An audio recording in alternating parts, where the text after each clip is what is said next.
For years, the German High Command, the most feared military minds on the planet, had been watching America closely. They studied our training methods, they analyzed our industrial capacity, they read our military journals cover to cover, and they reached a conclusion that seemed to them absolutely certain. Americans were soft, undisciplined, a nation of comfortable shopkeepers playing at being soldiers. We weren't and could never become true warriors. They were catastrophically wrong. And the story of how they discovered this mistake, the specific moments that shattered their entire worldview, is a testament to American resolve that deserves to be remembered. Now it's tempting to dismiss their assessment as pure arrogance, and maybe it was. But in 1941, their conclusion wasn't just cynical. It was, by every European military standard, entirely reasonable. Think about who was making this judgment.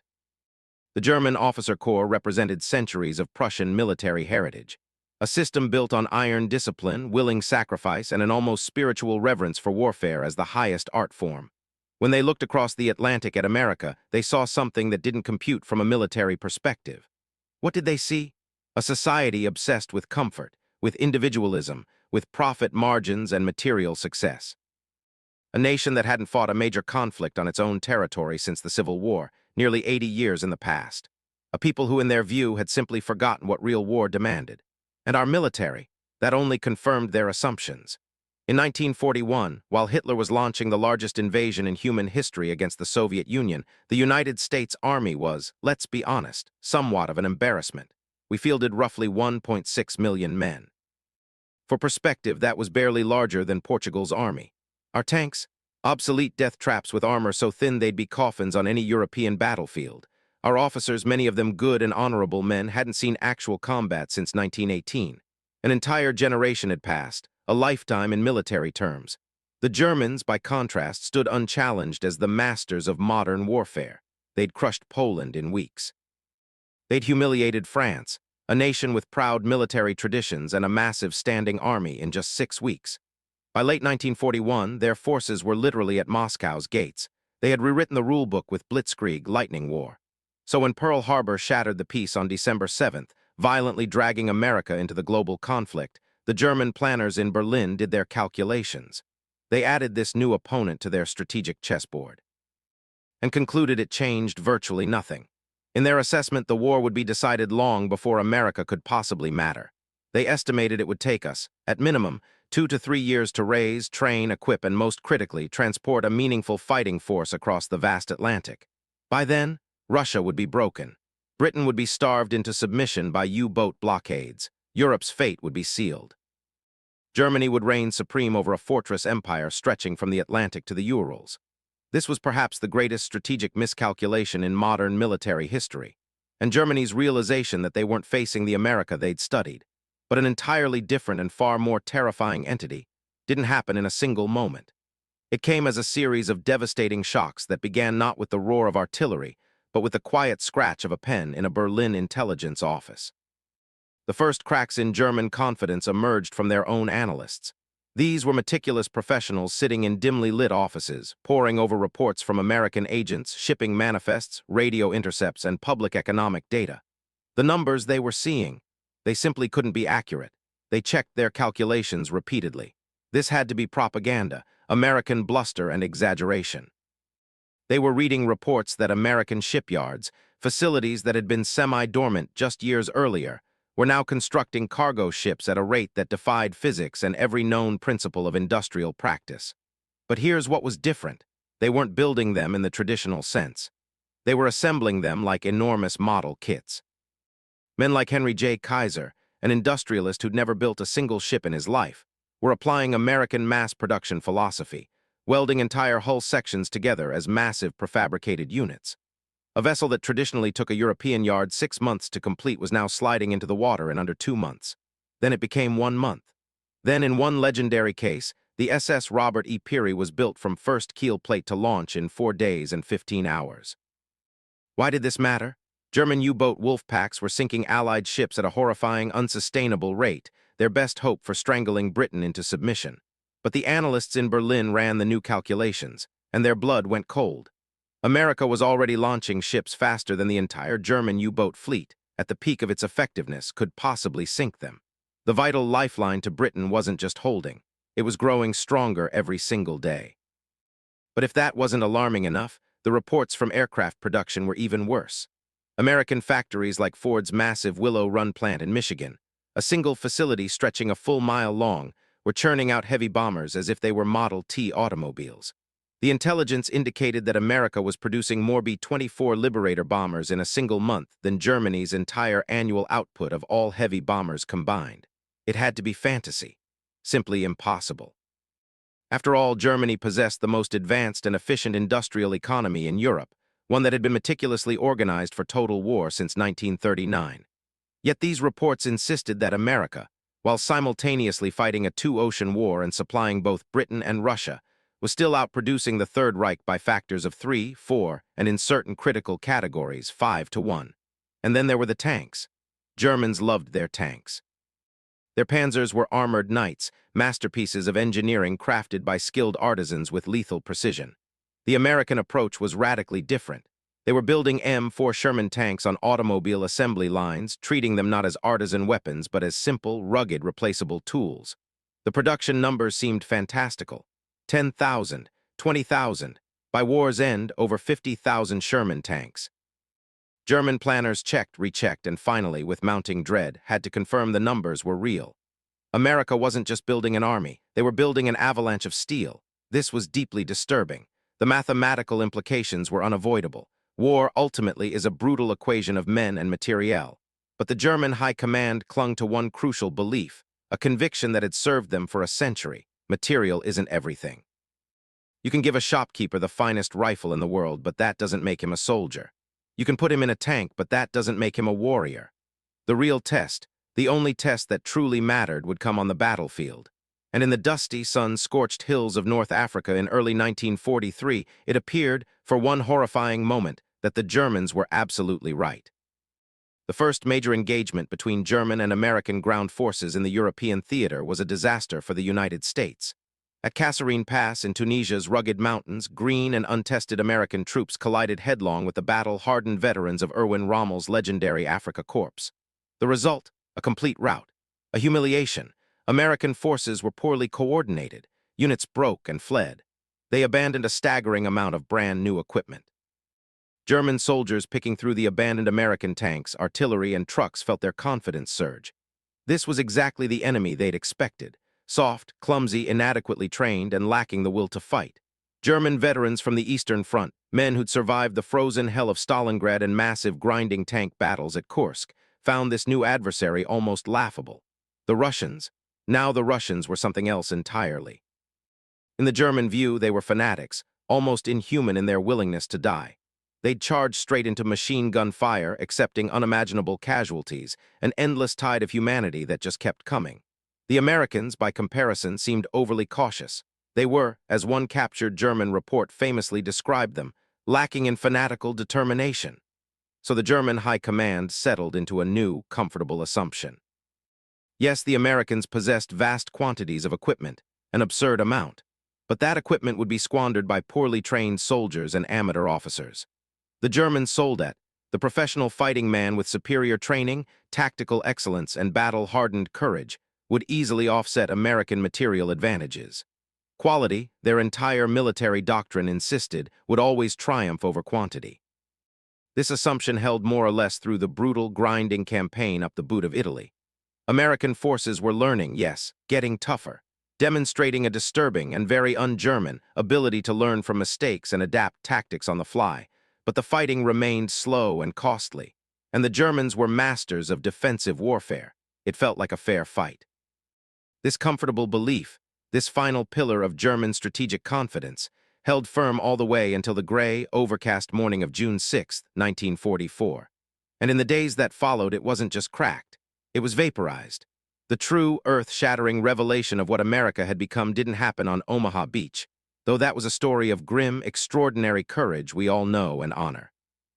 No, the real shock, the one that broke the German military mind, came in the days after the landing, as German commanders in their bunkers tried to comprehend what exactly they were now facing. The invasion fleet itself was a marvel. Over 5,000 ships, an armada so vast it choked the English Channel.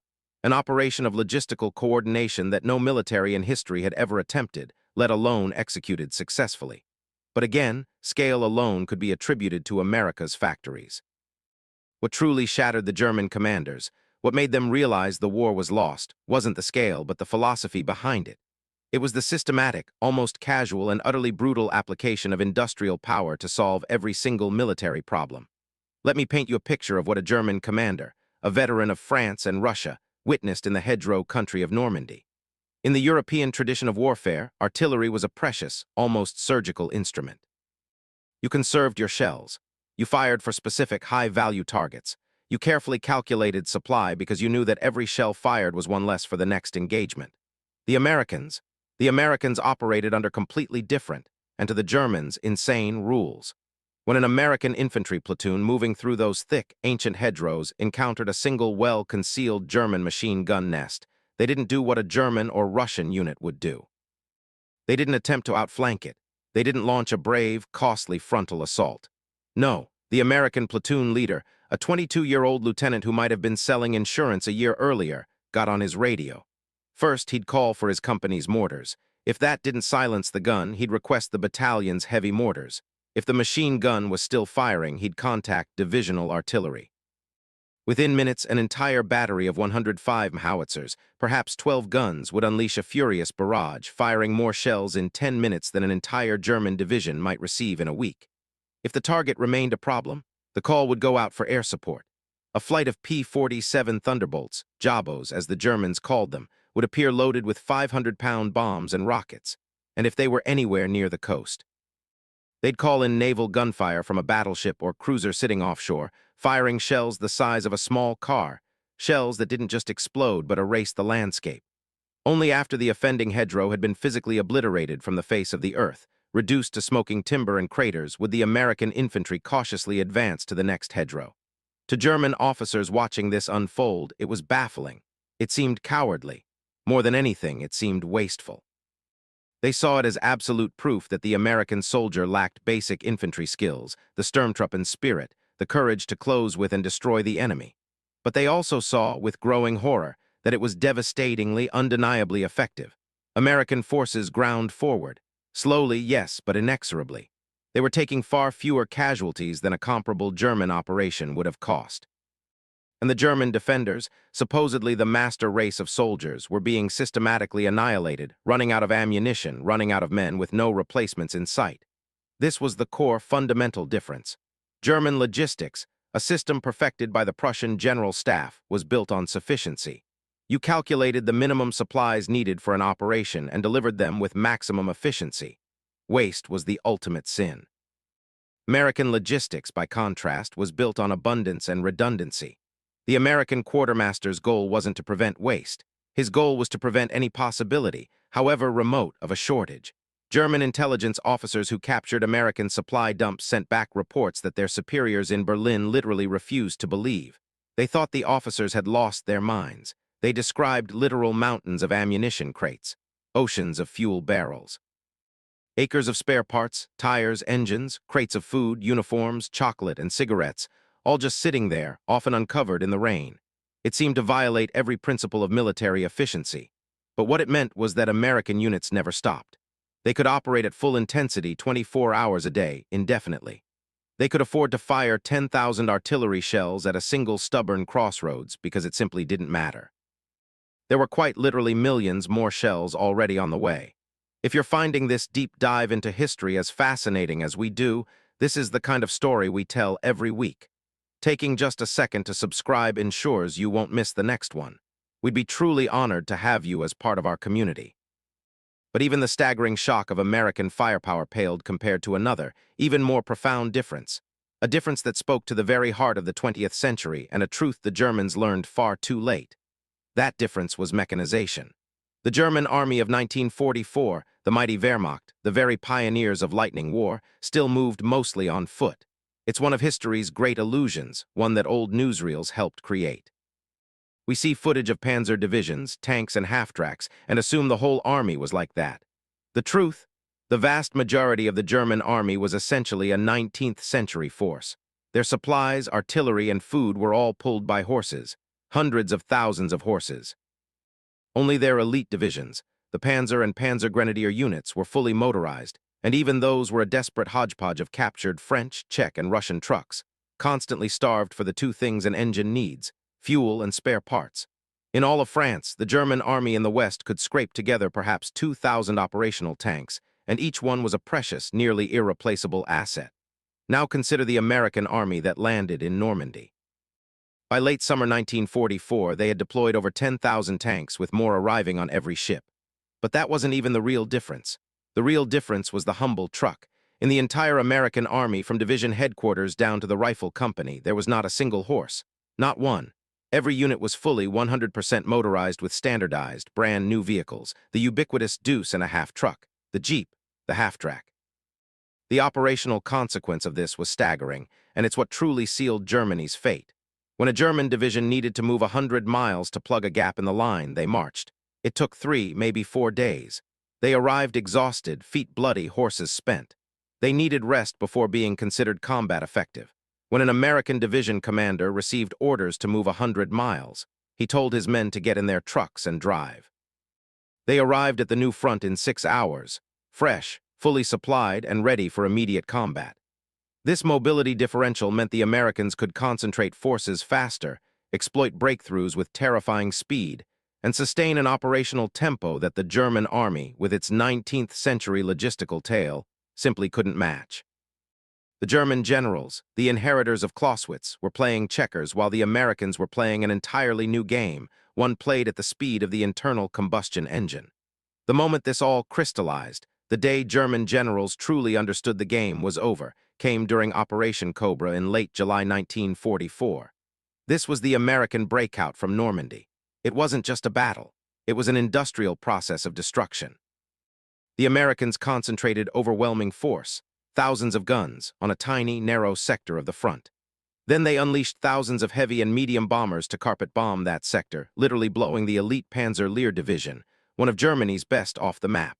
Survivors were found days later, miles away, wandering in a daze, unable to speak. Then through that gap poured General George Patton's armored divisions, and they didn't advance cautiously like in the hedgerows. They advanced at maximum speed. They didn't stop to fight strongpoints, they bypassed them, leaving them for infantry and air power to clean up later. They drove deep, 50, 60 miles in a single day into the German rear, cutting supply lines, overrunning headquarters, and shattering the entire German position in France. The German response was what they'd always done: organize a counterattack, but it was hopeless. When their panzer divisions tried to assemble for their classic brilliant tactical maneuver, American fighter bombers, directed by radio from ground observers, descended like hawks and tore their columns apart before they even reached the battle. When German commanders tried to coordinate a new defensive line, American signals intelligence, thanks to code breakers at Bletchley Park and Washington, intercepted their messages. Allied commanders often knew German plans before their own troops did. Field Marshal Gunther von Kluge, commanding German forces in France, began sending frantic, desperate reports back to Hitler in Berlin. He described not just a defeat, but a disintegration. His forces were being systematically destroyed, not in grand, glorious battles, but by relentless, grinding, 24-hour attrition. He explained in stark terms that every engagement, even a local victory, resulted in a net loss for Germany. Every time his men bravely held a position, they expended irreplaceable ammunition. Every time they retreated, they had to abandon priceless equipment they simply couldn't replace. Von Kluge's reports are fascinating because he insisted, almost to the end, that his men were fighting well. His officers were tactically brilliant. His defenses were professional, and he was right. They were some of the best soldiers in the world, but he concluded none of it mattered. He was facing an enemy that could simply keep attacking, keep applying pressure, keep grinding until the superior German soldier finally collapsed from sheer exhaustion and depletion. The machine, the American machine, had come to collect. What followed in August 1944 was the Great Pursuit across France, a chapter often overlooked. This phase demonstrated American capabilities that seemed to violate the laws of physics as Germans understood them. Patton's Third Army advanced hundreds of miles in just days, a spearhead of armor and motorized infantry that seemed to operate completely independent of supply lines. In reality, it was quite the opposite. This advance was sustained by the single greatest logistical achievement of the war, the Red Ball Express. With the French rail network completely destroyed by Allied bombers and the resistance, the Allies created a massive one-way highway loop. Thousands of trucks driven 24 hours a day, day and night, in a never-ending convoy, often by African-American soldiers of the Quartermaster Corps, heroes who have seldom received their due. They raced from the Normandy beaches to the front lines, delivering thousands of tons of fuel, ammunition, and food every single day. Allowing the advance to continue at a pace the Germans, with their horse-drawn wagons, couldn't even comprehend, let alone match. German commanders would establish what they thought was a strong defensive position along a river like the Seine, believing it would take the Americans weeks to assemble forces and heavy bridging equipment to force a crossing. They'd wake up the next morning to find that American combat engineers, working under fire, had already thrown a pontoon bridge across the river overnight, and that an entire American armored division was already in their rear, cutting them off. The speed, the scale, the relentless 24-hour nature of American operations. It suggested an army that had somehow conquered the fundamental limitations of friction, fatigue, and logistics that had defined warfare throughout human history. Around this time, German intelligence officers, desperate to understand their opponent, began analyzing captured American field manuals. What they found baffled them completely. American doctrine assumed a level of material consumption that German doctrine considered wildly, catastrophically unsustainable. American planners calculated ammunition requirements for offensives at 2 or even 3 times the rate German planners considered maximum sustainable levels. American logistics manuals specified supply storage levels that German quartermasters would have been court-martialed for maintaining, seeing them as criminally wasteful. Even their philosophies on personnel and equipment were alien.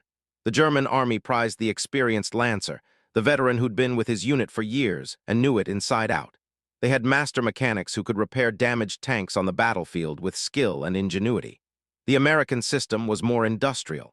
It treated soldiers and equipment as replaceable components. When a tank's engine broke down, they often didn't repair it in the field.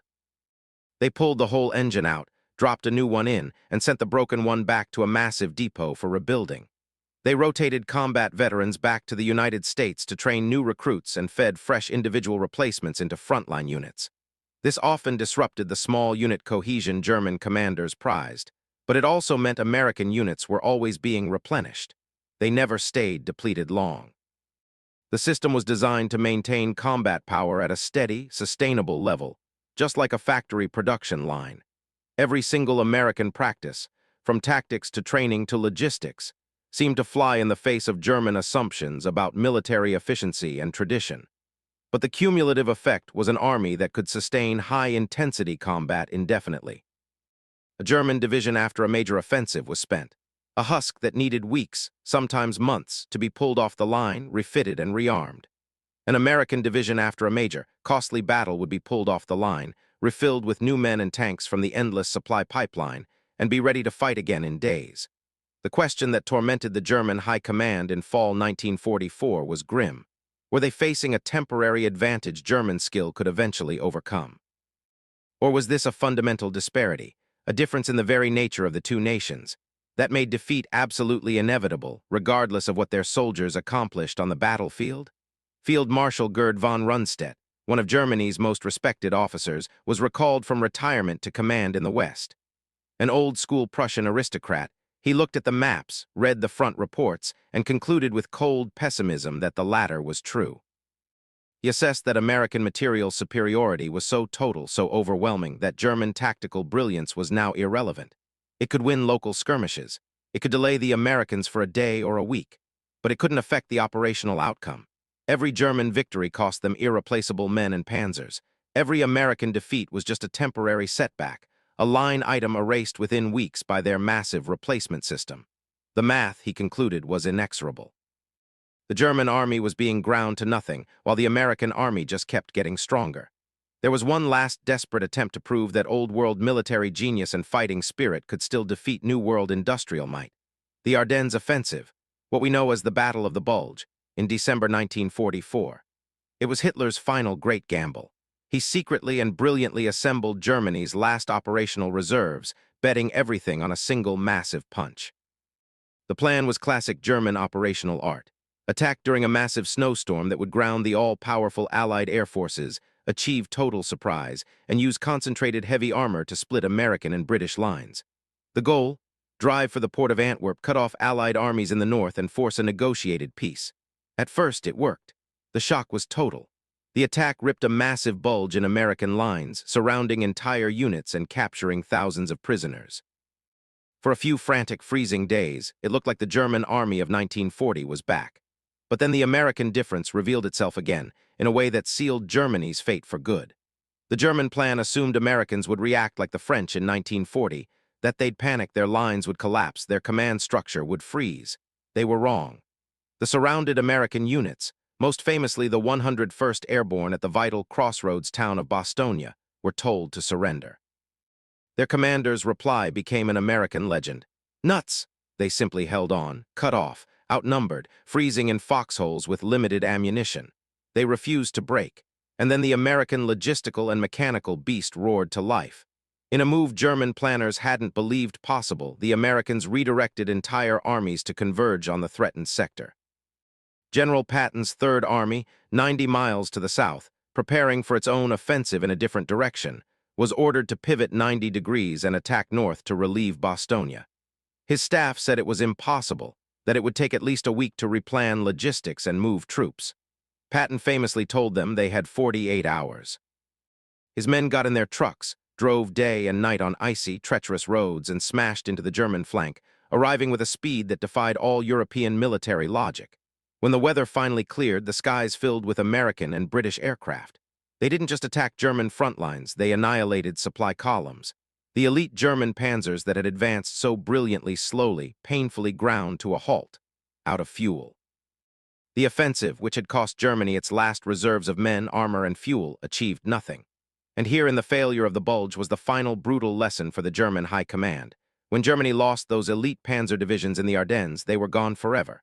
The factories were bombed rubble. The fuel was gone. The experienced crews were dead or captured. Replacements simply didn't exist. When America suffered heavy, grievous losses in the Ardennes, those losses were replaced within weeks. The replacement system, that vast industrial pipeline of men and materiel stretching 3,000 miles back to Detroit, Pittsburgh, and Los Angeles, just kept flowing. A German tactical victory might destroy an American division, but that division would be rebuilt and back in the fight a month later. An American tactical victory destroyed a German division, and that division was erased from the map permanently. It was a war of attrition. And that's a war you cannot win against an opponent with, for all practical purposes, unlimited resources and the will to use them. In the aftermath, captured German soldiers and their letters home revealed a strange, bitter respect for their enemy. They still believed, often to the very end, that they were better soldiers, man for man. Their after-action reports, which we can read today, are filled with frustration. They complained bitterly about facing an enemy who refused to fight fair, an enemy that would call down a hurricane of steel and high explosives to deal with a single machine gun. They hated that the Americans seemed to have unlimited ammunition, that they ate hot meals on the front lines, that they replaced casualties and losses overnight. German veterans of the Eastern Front, when transferred west, made a very telling comparison. Fighting the Russians meant facing human waves, men who could be mowed down if your defense was good and your nerve held. But fighting the Americans, they said it meant facing a machine. A tide of firepower that would, given enough time, always reduce your position to rubble. And the Americans, it seemed, had all the time and all the ammunition in the world. What impressed and terrified German professional officers most was the systematic nature of it all. The Americans approached war like an industrial problem, one to be solved with efficiency and overwhelming force. They didn't rely on centuries of martial tradition. They created competent soldiers through standardized, rapid training. They didn't rely on master craftsmen to repair tanks in the field. They used standardized parts and simply replaced what was broken. They didn't rely on the individual swashbuckling brilliance of a few dashing officers. They relied on relentless coordination, teamwork, firepower, and a system designed to minimize the importance of any one man. It was an army built not for extraordinary heroes, but for ordinary men, farmers, factory workers, clerks, and yes, shopkeepers, to do their jobs effectively day after day after day. It was a philosophy that offended German military culture, which was built on martial virtue and individual excellence. But it was also the philosophy winning the war in the most decisive and crushing way imaginable. The final months of the war in Europe were a grim formality. The German army was collapsing, fielding children as young as 12 and old men in their 60s in the Volkssturm, the People's Storm, armed with single-shot Panzerfaust rockets and desperate, suicidal fanaticism. America, meanwhile, was deploying fresh, brand-new divisions equipped with the latest weapons, supported by an air force that owned the sky, and backed by a logistics system that ensured every GI was fed, armed, and supplied more lavishly than a German field marshal had been at the height of his power. The final symbolic act was the crossing of the Rhine in March 1945. The Rhine was Germany's last great natural barrier, the sacred river of German lore, protecting the heartland. The Germans defended it with the desperation of a dying animal. The Americans crossed it like it was just another industrial problem to be solved. They unleashed artillery barrages on a scale that dwarfed anything seen before in the history of warfare, constructing massive bridges under fire with engineering speed that seemed, by European standards, miraculous. Within days, American armies were fanning out across Western Germany against resistance that was no longer fighting but simply dissolving. So when was the day Germany learned America was built different? It wasn't one single day. It was a cascade of realizations, a series of painful, shocking lessons. It was the intelligence analyst in Berlin staring at shipping numbers that couldn't possibly be real. It was the veteran quartermaster in Normandy walking through a captured American supply dump the size of his entire hometown. It was the frontline commander in the hedgerows watching his best, most hardened position get vaporized by naval gunfire from a ship he couldn't even see. And ultimately, it was the field marshal looking at the map in his bunker, realizing that the cold, hard math of attrition had already sealed his nation's fate. They learned that America had weaponized its entire economy, its very way of life, its belief in mass production and overwhelming force. They learned that our industrial system had created a new kind of warfare, one that made their traditional, centuries-old measures of skill and courage almost obsolete. They were, in the end, fighting an opponent that could afford to be wasteful, that could afford to make mistakes and replace its losses, because its resources were truly, fundamentally, and unimaginably vast.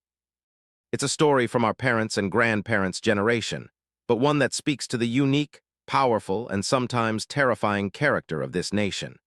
If you've enjoyed this look back at history, we hope you'll join our community by subscribing.